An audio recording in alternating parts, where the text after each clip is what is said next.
Et c'est vrai que c'est une grâce de pouvoir être réunis avec vous, frères et sœurs, amis, encore une fois, c'est une grâce, oui.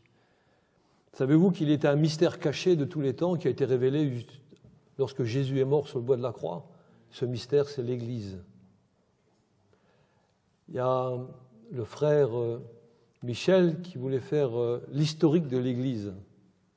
Eh bien, j'y soit, c'est super.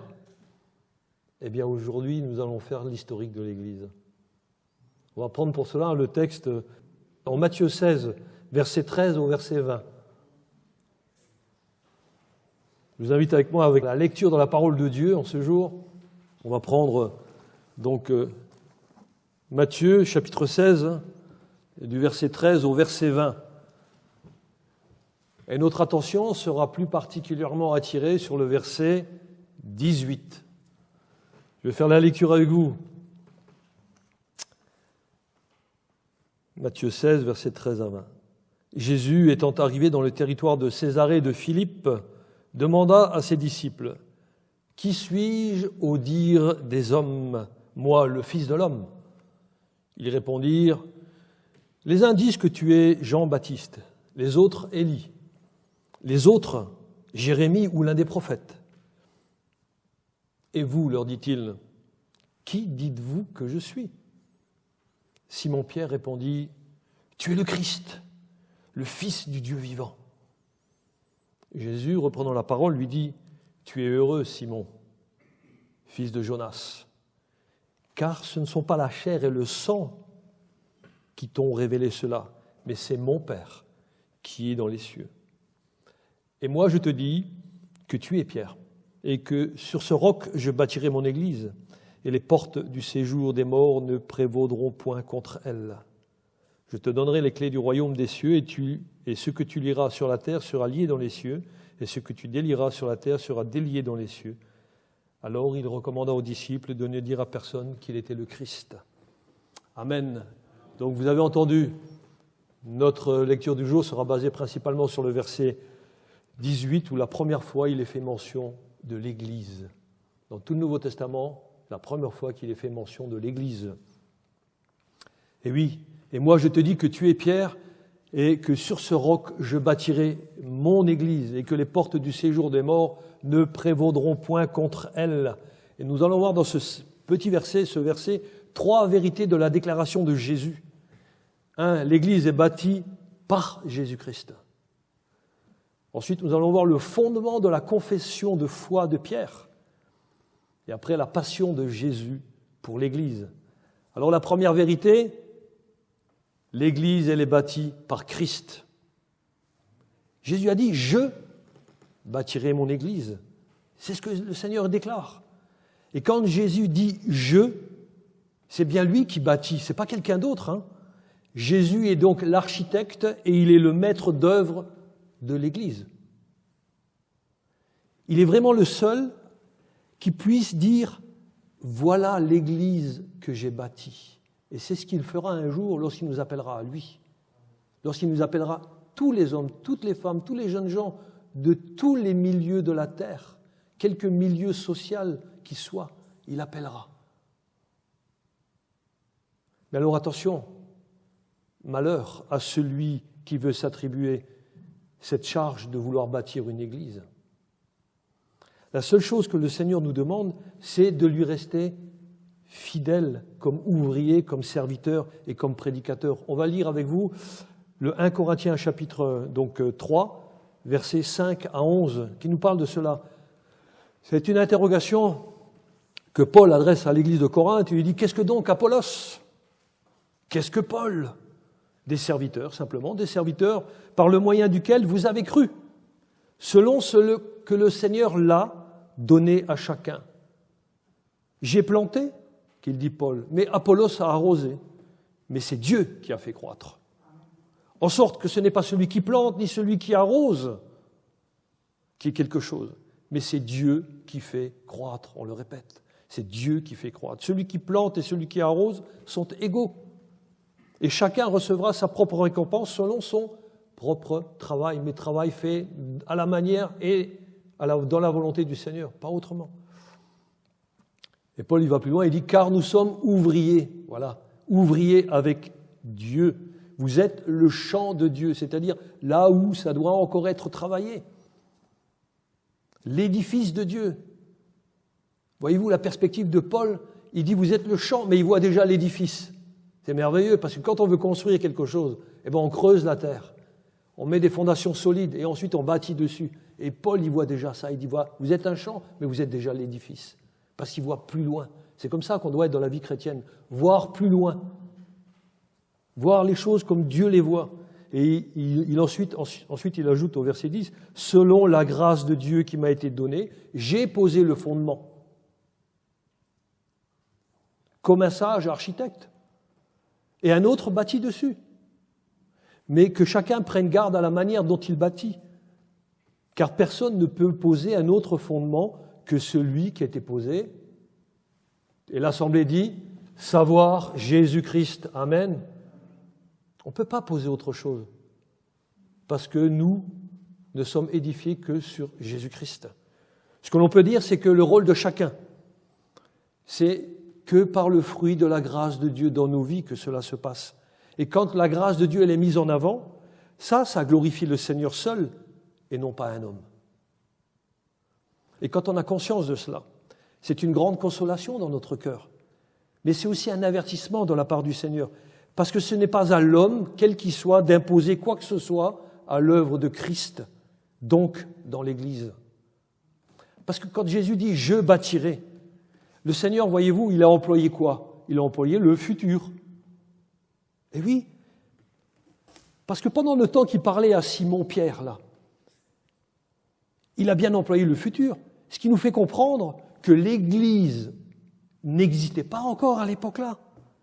Alors, une question, quand est-ce que Jésus a commencé à bâtir son Église? La réponse est à la Pentecôte. À la Pentecôte, on va lire Acte 2, 41. Acte 2, 41. Il nous est dit, ceux qui acceptèrent sa parole, donc la parole de Dieu, furent baptisés. Ah, c'est déjà un bon commencement. Donc, il faut entendre, recevoir la parole de Dieu et se faire baptiser. Et en ce jour, le nombre des disciples augmenta d'environ 3000 âmes. Ah Seigneur, on aimerait qu'il y ait 10% seulement dans notre Église. Mais alors on ferait des églises sœurs. Hein.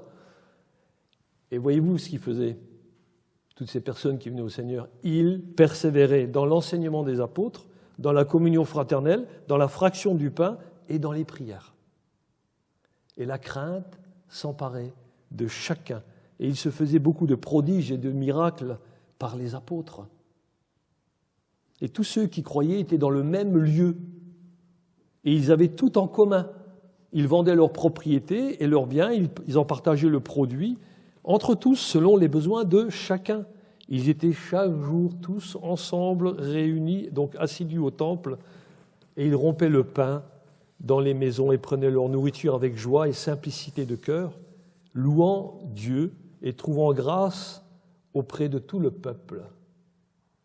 Écoutez la suite. Et le Seigneur ajoutait chaque jour à l'Église ceux qui étaient sauvés. Amen. Et c'est encore valable aujourd'hui à travers le monde. Chaque jour, le Seigneur ajoute des personnes qui sont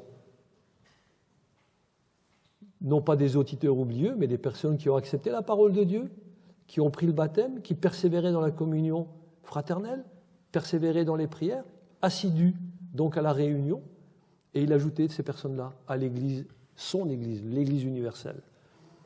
Voyez-vous, effectivement, ce n'est qu'à la Pentecôte que le début de l'Église a commencé, par l'effusion du Saint-Esprit. Et ce qui a commencé le jour de la Pentecôte, voyez-vous, c'est quelque chose de nouveau, d'extraordinaire. En effet, parce que l'Église, ce n'est pas quelque chose qui viendrait de l'Ancien Testament et qui continuerait maintenant dans le Nouveau Testament. Non, Jésus a dit, c'est quelque chose de nouveau, c'est quelque chose de neuf. C'est un phénomène qui a marqué le début de la Nouvelle Alliance. De la Nouvelle Alliance. Si Christ n'était pas mort à la croix, nous ne serions pas dans cette Nouvelle Alliance. On va lire Éphésiens 3, du verset 5 à 6, et il le précise bien. Il a dit « il n'a pas été manifesté aux fils des hommes dans les autres générations, comme il a été révélé maintenant par l'Esprit Saint aux saints apôtres et aux prophètes de Christ. Ce mystère, voyez-vous, parce que l'Église est un mystère, ce mystère, les païens, c'est-à-dire les païens, en dehors des Juifs, sont co-héritiers, forment un même corps et participent à la même promesse en Jésus-Christ. Par quoi? Par l'Évangile. Aussi simple que ça. Voyez-vous, l'Église a été qualifiée de mystérieuse, de mystère, mais elle est révélée tant aux Juifs qu'aux non-Juifs qui se laissent conduire par le Saint-Esprit. Pour dire quoi? Pour dire que Jésus est le Christ, le Fils du Dieu vivant. Ainsi, avoir une foi qui sauve, c'est confesser Christ. Et oui, alors, si l'Église est bâtie par Jésus-Christ, ça définit ce deuxième point, c'est que Jésus seul possède l'Église. C'est lui qui l'a bâtie, c'est lui qui la possède. Quand Jésus dit « je bâtirai mon Église », ça signifie bien qu'il va y avoir quelque chose de nouveau. Ça va être son Église, son appartenance à lui. Nous avons fait dernièrement une étude biblique sur Jean, le chapitre 10, qui nous parle de Jésus le bon berger et qui fait sortir les brebis de l'ancienne bergerie juive qui n'était plus valable aux yeux de Dieu et qui l'a fait sortir de cette bergerie. Donc il sort les personnes de cette bergerie pour les amener avec d'autres personnes dans une nouvelle bergerie. Et bien cette nouvelle bergerie, c'est l'Église. C'est lui, le Jésus, notre Seigneur, le Christ, le Messie. C'est lui qui est notre bon berger. Et quand on dit bon berger, nous comprenons aussi qu'il peut y avoir un mauvais berger ou des mauvais bergers. Mais Jésus est le seul qui est le bon berger. Jésus n'a-t-il pas dit « Je suis le chemin, la vérité et la vie » Amen. Alors on voit qu'il y a bien quelque chose de nouveau et de différent qui va être fait par rapport à tout ce que les autres assemblées étaient ou ce que le temple était encore à l'époque. Aucun rassemblement d'hommes, aussi grandiose soit-il, aussi fastueux qu'il était sous l'Ancienne Alliance, n'est comparable à ce qu'est l'Église. Jésus, voyez-vous, préparait ses disciples parce qu'il viendra un temps où Jésus va unir à lui tous ceux qui croiront en lui pour former un nouveau corps. Et ce nouveau temps, il sera fait juste après la crucifixion de Christ. Lorsqu'il sera ressuscité, et lorsqu'il sera monté au ciel, il enverra le Saint-Esprit, l'Esprit que le Père avait promis. Et à ce moment-là, il y a donc cette nouvelle dispensation, c'est le Saint-Esprit qui vient sur tous ceux qui acceptent Christ. Voyez-vous, ce nouveau corps, il ne pourra appartenir qu'à Christ lui-même. Ainsi, seule l'Église appartient à Christ, c'est même son droit d'auteur. Et vous savez, quand vous faites quelque chose, vous avez un droit, eh bien Jésus a fait quelque chose, c'est son droit. Il est mort sur le bois de la croix pour nos péchés, pour vos péchés. Son droit, c'est qu'il nous a rachetés, nous lui appartenons. Ainsi, l'Église, donc les membres, chacun pour soi, eh bien, il appartient à l'Église universelle, à l'Église de Christ. Et personne ne peut s'approprier quoi que ce soit. Personne ne peut s'approprier quoi que ce soit dans l'Église. Tout appartient à Jésus-Christ. Parce que personne, voyez-vous, ne devrait dire que l'Église, c'est l'Église de monsieur un tel ou de monsieur un autre. C'est pas possible. Non, l'Église, c'est l'Église de Christ, ou alors elle ne lui appartient pas. Il faut qu'on soit clair avec ça. Moi, je ne vais pas dans l'Église du frère un tel, je vais dans l'Église de Christ. Et vous êtes mes frères et mes sœurs, et nous nous réunissons ensemble pour louer le Seigneur. C'est notre Église, parce que c'est le sang de Christ qui nous a lavés et purifiés de tout péché, qui nous a lavés de toute iniquité, qui nous a rachetés pour que nous soyons des hommes et des femmes vivants pour louer le Seigneur. Et le mot pour Église, vous savez de quoi il vient? Il vient du mot grec « ecclésia ». Je l'ai entendu là, « ecclésia », qui signifie simplement ceci: ceux qui sont appelés hors d'eux, Ah ouais, mais ça veut dire quoi ça? Ça correspond bien au fait que c'est Dieu qui appelle des personnes hors du monde pour qu'ils se laissent regrouper ensemble en assemblée, tout en restant ici-bas dans ce monde, mais en louant le Seigneur. Alors ça implique aussi que nous ne pouvons pas dire et faire n'importe quoi dans l'Église. Pourquoi? Parce qu'elle appartient à Jésus. Oui, elle appartient à Jésus par droit de création et par droit de rachat. C'est lui qui nous a rachetés. Donc nous lui appartenons. Acte 20, 28 nous dit ceci, Jésus n'a-t-il pas racheté l'Église au prix de sa vie? Bien sûr. Ainsi donc, prenez garde à vous-même et à tout le troupeau sur lequel le Saint-Esprit vous a établi évêque pour paître l'Église de Dieu qui s'est acquise par son propre sang. Voyez-vous, cette déclaration montre bien que Dieu a établi des hommes dans l'Église pour prêcher, pour annoncer sa parole, pour enseigner sa parole, pour enseigner la parole comme une nourriture spirituelle. C'est ça la seule véritable nourriture spirituelle, c'est celle qui vient de la parole de Dieu, pas d'autre. C'est pour ça que vous êtes invités à lire, à relire la parole de Dieu. Et voyez-vous, ça confirme vraiment que Jésus seul possède l'Église et non pas des hommes. Nous, les hommes, nous ne sommes que des intendants, des gestionnaires qui reçoivent nos directives de Christ lui-même. Voyez-vous, l'Église n'est pas non plus divisée comme s'il s'agissait de plusieurs églises. Non, regardez ce que dit Éphésiens 4.4.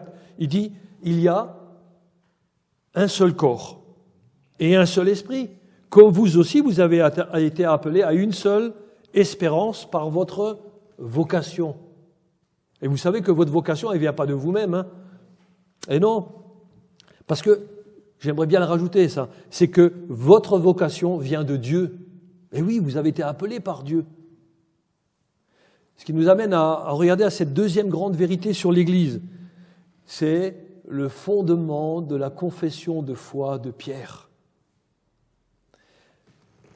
Jésus avait dit en Matthieu 16, au verset 12, de se garder de l'enseignement des pharisiens et des sadducéens, donc des gens religieux qui rejetaient le Messie, qui rejetaient Christ, justement. Jésus était venu là, le Messie était venu, et eux, les gens religieux, rejetaient le Messie. Mais Jésus posa cette question aux disciples. On l'a lu en Matthieu 16, verset 15, il dit « Et vous, leur dit-il, qui dites-vous que je suis ?» Vous savez que cette question, elle est toujours posée à chacun de nous. Hein. Elle est toujours posée. Elle est toujours posée à ceux qui se disent chrétiens. Que dites-vous de Jésus? Qui est-il pour vous?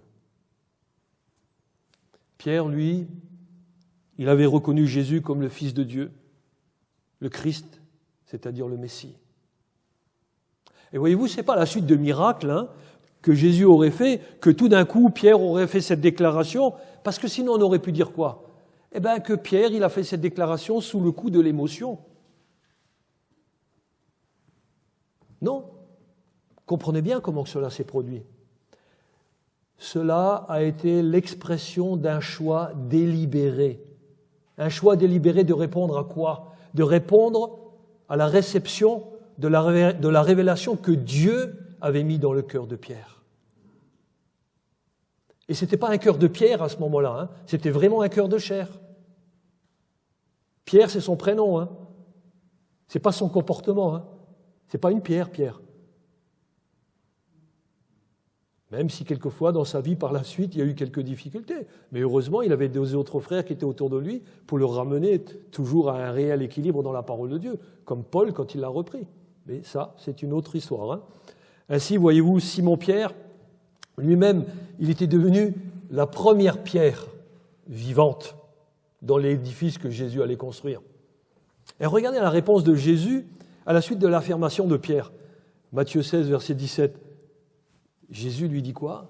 « Tu es heureux, Simon, fils de Jonas, car ce n'est pas la chair et le sang qui t'ont révélé cela, mais c'est mon Père qui est dans les cieux. » Et si chacun de vous, mes amis, vous avez fait cette déclaration, vous avez fait cette même déclaration, « Tu es le Christ, le Fils du Dieu vivant », écoutez ce que Jésus dit de vous. « Tu es heureux. Tu es heureux d'avoir confessé de ta bouche les réalités spirituelles. Merci Seigneur, oui. Alors par cette déclaration, Jésus nous enseigne que ce ne sont pas les traditions, vous savez, les traditions, des choses qui ont été habilement conçues par les hommes pour avoir ou pour dire qu'ils ont une révélation particulière ou une connaissance de qui est Christ. Non, c'est pas ça. Ça s'appelle aussi de la superstition quelquefois. On vous fait croire des choses qui n'existent pas tout en croyant, en vous faisant croire qu'elles existent, donc on vous fait entrer dans un système superstitieux. Alors voyez-vous, Jésus va plus loin et dit que ce n'est pas non plus les liens familiaux de la chair qui peuvent vous faire comprendre ces choses, pas plus que ça peut être transmis de père en fils, donc la transmission par le sang, c'est pas ça non plus. Et c'est pas non plus par une simple affection de l'homme pour Dieu, c'est pas ça non plus. Mais comprenez bien que la seule chose, c'est que c'est Dieu, par le Saint-Esprit, qui révèle ça dans le cœur, dans votre cœur. Mais maintenant, il vous appartient une seule chose à faire. Dieu, il a fait ce qu'il devait faire, puisque Dieu veut qu'aucun homme ne périsse, mais que tous soient sauvés. Mais ensuite, l'homme, il fait quoi? Il doit le confesser de sa bouche. Il doit confesser de sa bouche que Christ est vraiment le Fils du Dieu vivant, qu'il est le Messie promis, que c'est celui qui sauve et que c'est celui qui veut être Seigneur sur ma vie. Eh oui, avoir confiance dans l'action de Dieu dans ma vie, ça m'apporte une responsabilité.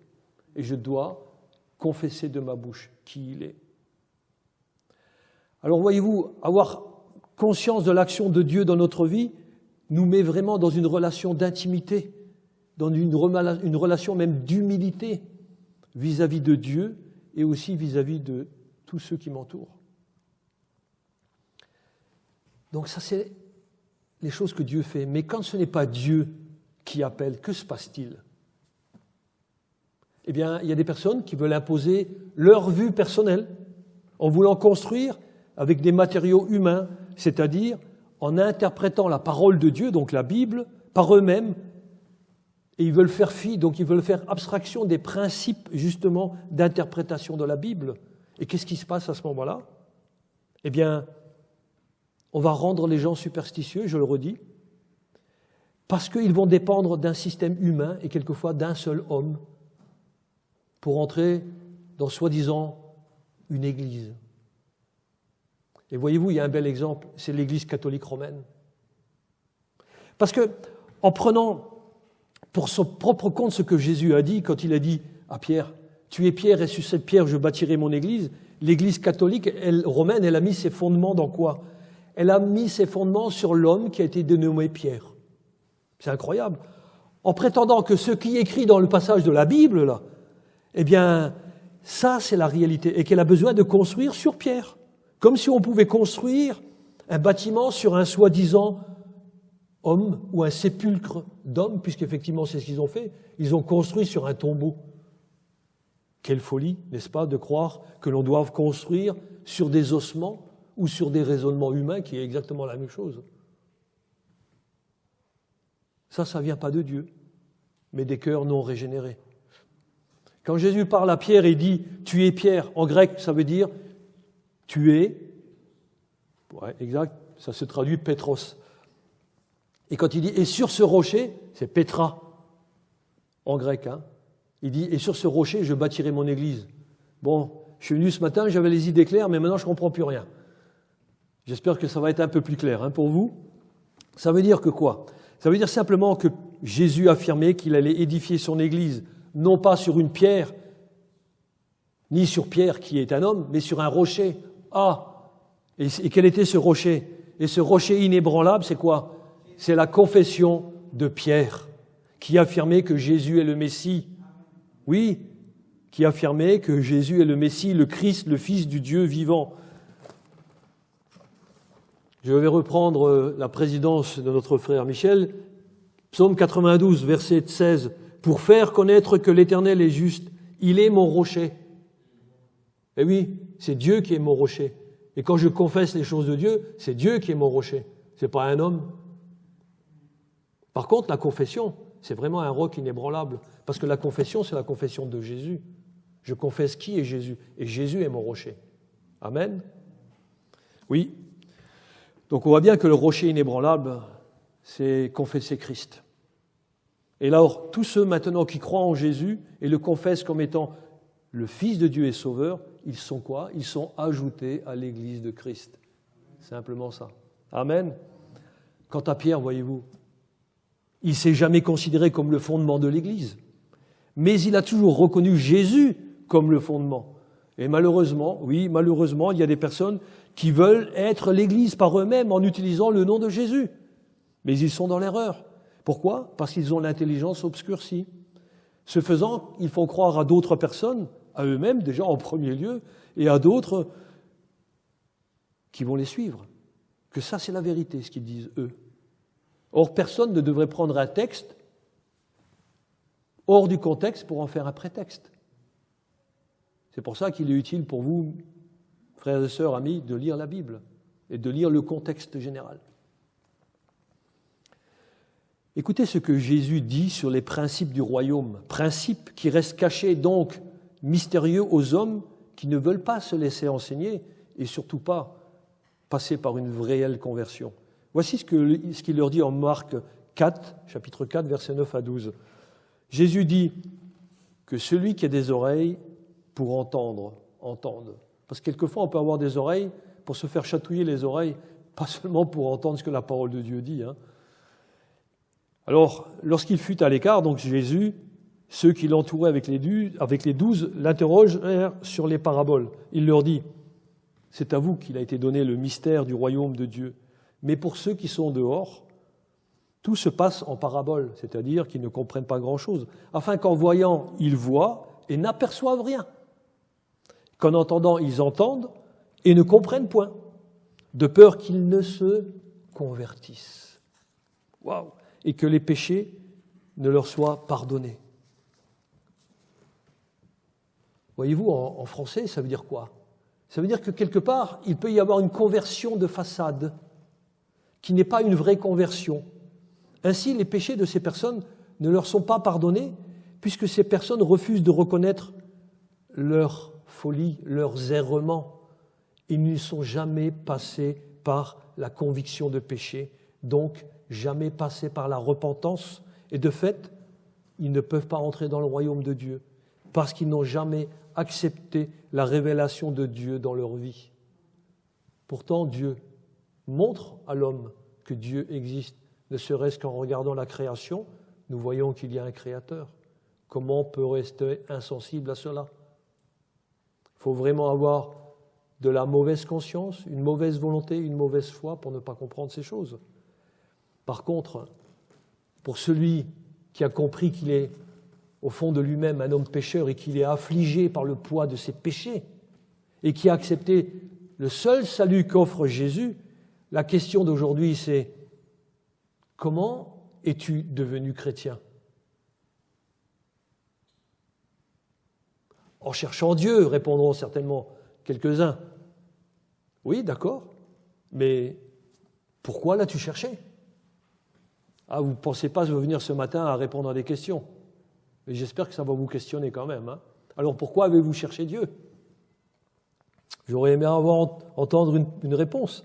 Ah oui, effectivement, comment un homme pécheur peut-il chercher Dieu? Oui, ou comment puis-je entrer en relation, en communication avec un Dieu 3 fois saint? Je ne le peux pas par moi-même. C'est pas possible. La seule chose que je dois comprendre, c'est que c'est Dieu. Si vous êtes ici, mes amis, c'est ça. C'est que Dieu a exercé une influence sur votre esprit. Et c'est Dieu qui m'a incité à le chercher. Waouh! Est-ce que je vais répondre à son appel à ce moment-là? Alors il est bon de reconnaître que c'est Dieu qui est à l'origine de ma foi. C'est Dieu qui est l'auteur de ma foi, par sa grâce seule et non pas par quelque chose qui viendrait initialement de moi-même. Ça, c'est pas possible. Mais ça aussi, je dois le déclarer de ma bouche. Ainsi, chers amis, confessez et témoignez que c'est à Dieu seul que revient le changement survenu dans votre vie. Éphésiens 2, 8, 10 nous dit ceci. « Car c'est par grâce que vous êtes sauvés par le moyen de la foi, et cela ne vient pas de vous, c'est le don de Dieu. » Amen. Et ceux qui voudraient faire des églises ou autre chose, ce n'est point par les œuvres, afin que personne ne se glorifie.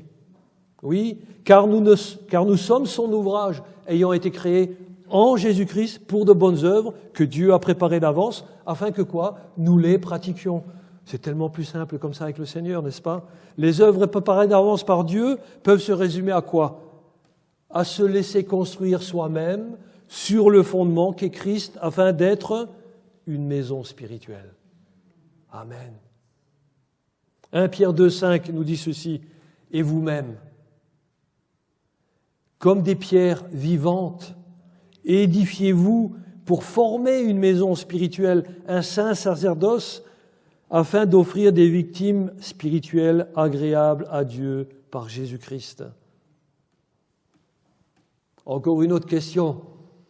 Connaissez-vous le premier sacrifice que les convertis présentent à Dieu? C'est nous-mêmes. C'est nous-mêmes. Amen. Merci Seigneur. Parce que si Dieu ne me l'avait pas dit, je ne le saurais pas. Mais c'est vrai, tout vient de Dieu. Ça veut dire une consécration au service de Dieu. Ceci nous amène à considérer cette troisième vérité.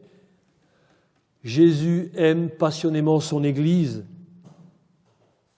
Qu'en est-il de vous? Qu'en est-il de moi? Nous avons besoin de comprendre que Jésus bâtit son Église et qu'elle seule, elle est une construction de Dieu sur cette terre.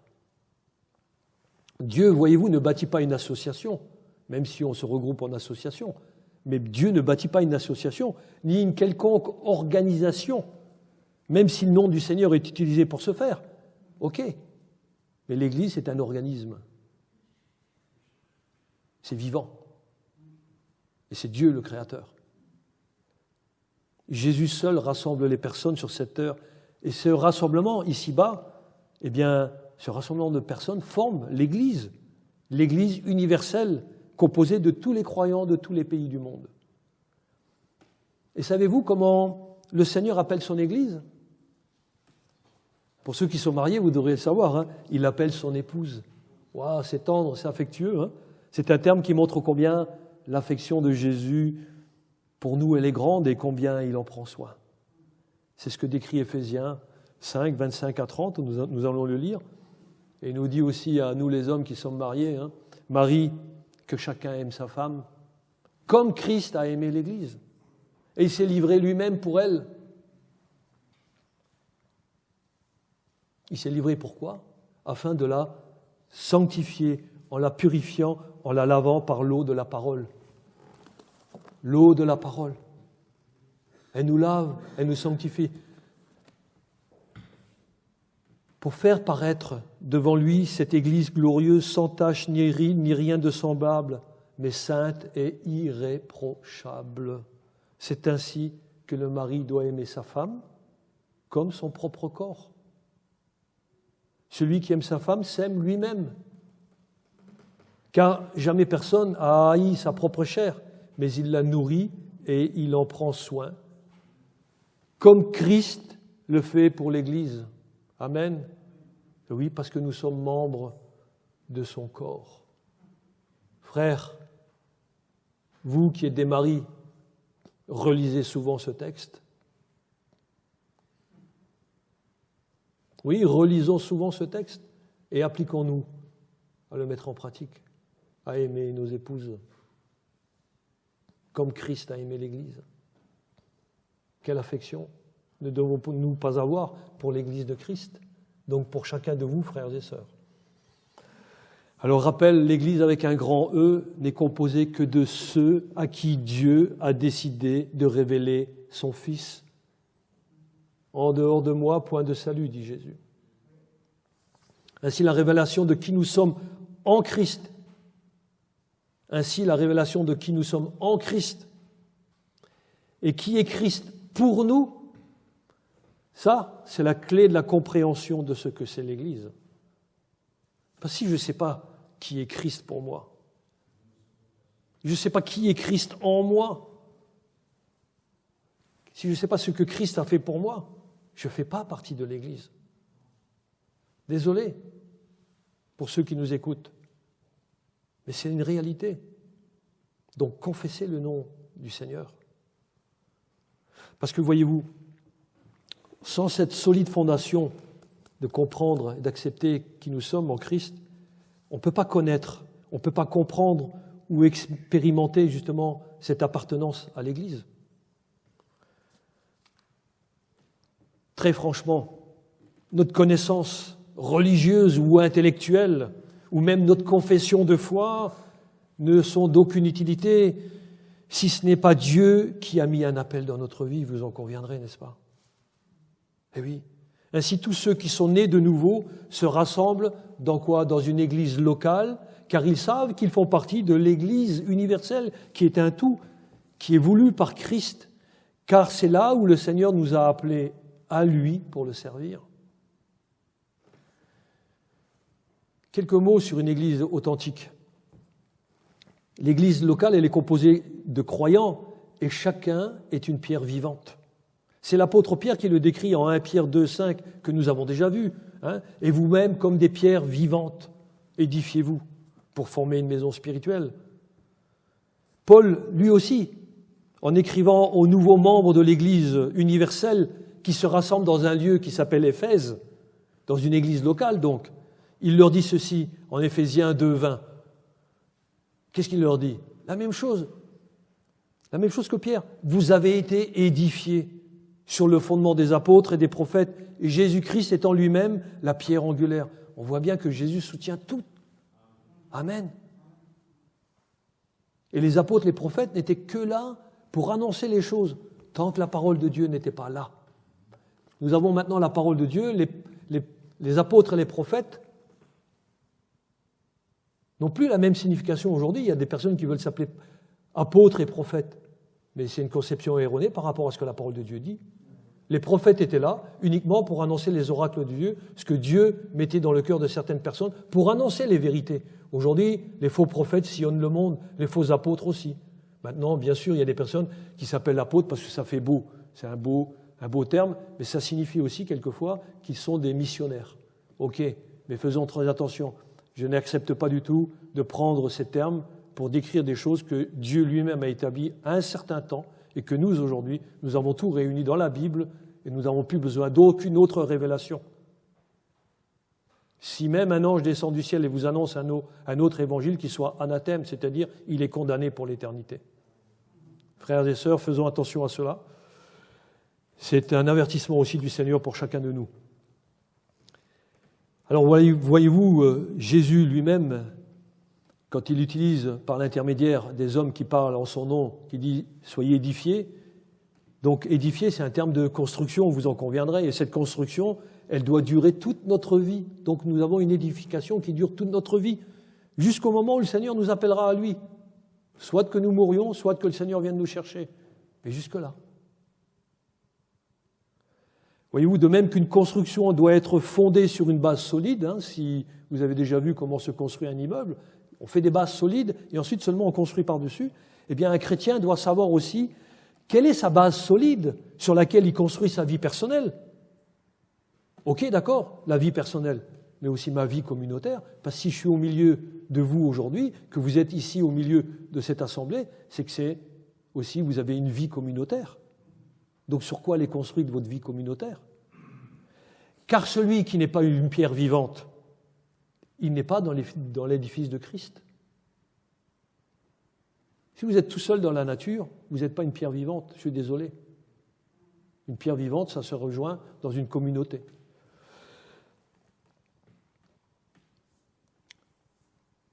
Vous savez qu'il y a un psaume, c'est le 127.1, qui nous dit « Si l'Éternel ne bâtit la maison, ceux qui la bâtissent travaillent en vain. » Effectivement, vous voyez bien que tout vient du Seigneur. En effet, voyez-vous, une église, donc une assemblée, une communauté de croyants, où à la tête ils ont des dirigeants, des responsables, selon Dieu, une église qui dispense une doctrine qui est fidèle, solide, équilibrée, elle comble parfaitement quoi? Elle comble parfaitement tout croyant dans ses aspirations. Oui, parce que chacun de vous a des aspirations au fond de lui-même. Et en chacun de nous, Dieu a mis la pensée de l'éternité. Et quand le véritable évangile est prêché, enseigné, proclamé, voyez-vous, cet évangile seul comble nos aspirations. Pourquoi ? Parce que nos aspirations, elles doivent venir de Dieu et selon Dieu. Et il n'y a que la parole de Dieu qui peut nous le donner. Certains chrétiens, malheureusement, peuvent passer beaucoup de temps dans diverses églises avec diverses doctrines, et ça les déstabilise.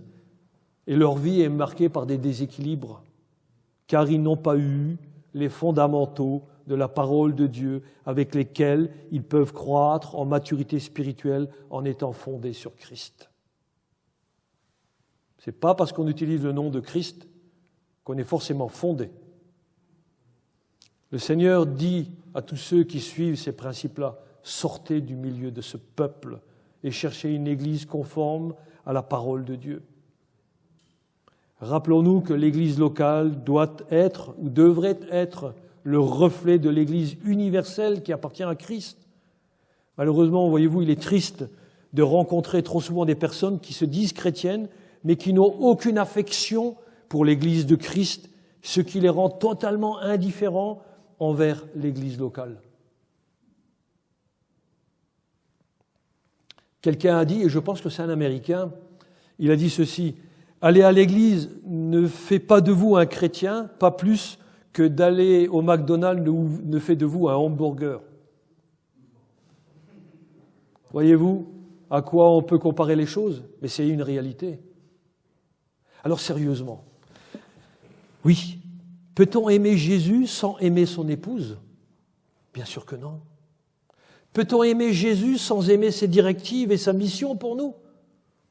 Bien sûr que non. Peut-on aimer Jésus sans aimer son Église? Évidemment, non. Alors pour terminer, quelle sera notre application du texte que le Seigneur nous donne en partage ce jour-là? Jésus veut nous faire partager que bâtir son Église ne se fera qu'avec ceux qui mettent en pratique toute leur force dans les dons que Dieu donne et me donnera. Mais qu'en est-il de chacun de vous?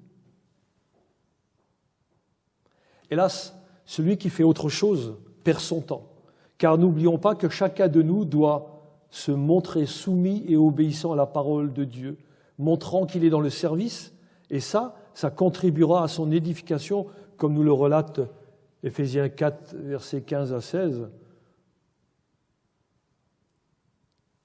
Parce que, en professant la vérité dans l'amour, nous croîtrons à tous égards en celui qui est le chef, Christ. Et c'est de lui, et grâce à lui, donc grâce à tous les liens de son assistance, que tout le corps, bien coordonné et formant un solide assemblage, tire son accroissement selon sa force qui convient à chacune de ses parties et s'édifie lui-même dans l'amour. Ceci veut nous dire que chacun de vous est important dans le corps de l'Église, tout comme un corps humain est formé de tout ce qui lui convient pour être un corps, ainsi chacun de vous, chacun de nous a un rôle à jouer puisqu'il est utile dans la croissance de tout le corps. Chacun de vous est utile pour la croissance de tout le corps. Chacun de vous est utile dans l'Église locale. C'est ça que ça signifie. Et mon ami, si tu ne fais pas ta part, eh bien, l'Église de Christ en souffre. Sois-en conscient de cela. Pour terminer, Jésus nous donne ces mots d'encouragement en disant que l'Église resterait invulnérable et que les portes du séjour des morts ne prévaudront point contre elle. Amen. Elle reste invulnérable et inébranlable malgré toutes les attaques contre l'Église. C'est la parole de Dieu et moi je confesse que ça c'est la vérité. Alors en conclusion, quand Jésus cite ce verset, il dit « Je bâtirai mon Église et les portes du séjour des morts ne prévaudront point contre elle ». Ça nous aide, ça nous invite à être un soutien indéfectible. Je rappelle, ça nous aide, ça nous demande d'être un soutien indéfectible et à servir Jésus-Christ ici-bas dans notre assemblée. Amen. On va prier. Seigneur Jésus, nous te rendons grâce. Nous te bénissons pour ton grand amour pour nous, toi qui, Seigneur, par ton amour, Seigneur, tu es allé jusqu'au bois de la croix pour prendre sur toi nos péchés. Tous nos péchés, quels qu'ils soient. Tu dis, je te les pardonne si tu viens à moi. Seigneur, quelle grâce de comprendre ces choses. Quelle grâce que d'être comme Pierre aussi et de pouvoir dire, Seigneur Jésus, tu es le Messie, tu es le Christ, le Fils du Dieu vivant. Tu es le Seigneur, tu es le Sauveur de mon âme. Ah Seigneur, merci pour la révélation que tu as mis dans le cœur de moi-même et dans le cœur de mes frères et de sœurs ici rassemblés. Oui, merci pour cette révélation, Seigneur, que nous ne comprenions pas avant, mais que tu nous fais comprendre par ta parole. Seigneur, et ce n'est plus un mystère pour nous, c'est que l'Église, c'est toi, Seigneur, qui en es le maître. C'est toi qui en es l'architecte. C'est toi qui l'as fondée. Elle t'appartient, elle est à toi. Seigneur, aide-nous à ce moment-là d'appartenir entièrement à toi. Seigneur, aide-nous à comprendre, Seigneur, et à manifester, Seigneur, encore, Seigneur, ta grâce dans nos vies, dans l'Église locale, là où tu nous appelles à te servir. Seigneur, que chacun de nous puisse se laisser édifier, Seigneur. Parce que maintenant, Seigneur, tu nous demandes à être fondés sur les privilèges que tu nous accordes, Seigneur, parce que c'est Dieu le Père qui nous accorde ces privilèges. Seigneur, quelle grâce, parce que c'est ton Saint-Esprit qui nous les révèle dans notre vie. Ah, Seigneur Père Céleste, oui, merci pour ton enseignement. Merci, Seigneur, pour l'enseignement de ton esprit de vérité, ton esprit de sainteté qui nous conduit, Seigneur, à vouloir être, Seigneur, fidèle. Seigneur, parce que je sais qu'un jour, Seigneur, c'est toi qui appelleras ton Église et que tu la veux sans tache ni ride. Seigneur, que tu la veux qu'elle soit pure. Seigneur, aide-nous à éprouver toutes ces choses dans l'Église et à conserver, Seigneur, cet amour de ta sainteté. Merci, Père, pour tout ce que tu fais. Merci parce que dans le bon nom de Jésus, Seigneur, nous savons que tu es le Dieu 3 fois saint et nous voulons vraiment te louer, Seigneur. Merci parce que tu nous donnes encore d'entrer dans ton service. Seigneur, que toute la gloire, Seigneur, te revienne. Oui, Seigneur, merci pour ta grâce encore dans nos vies. Amen.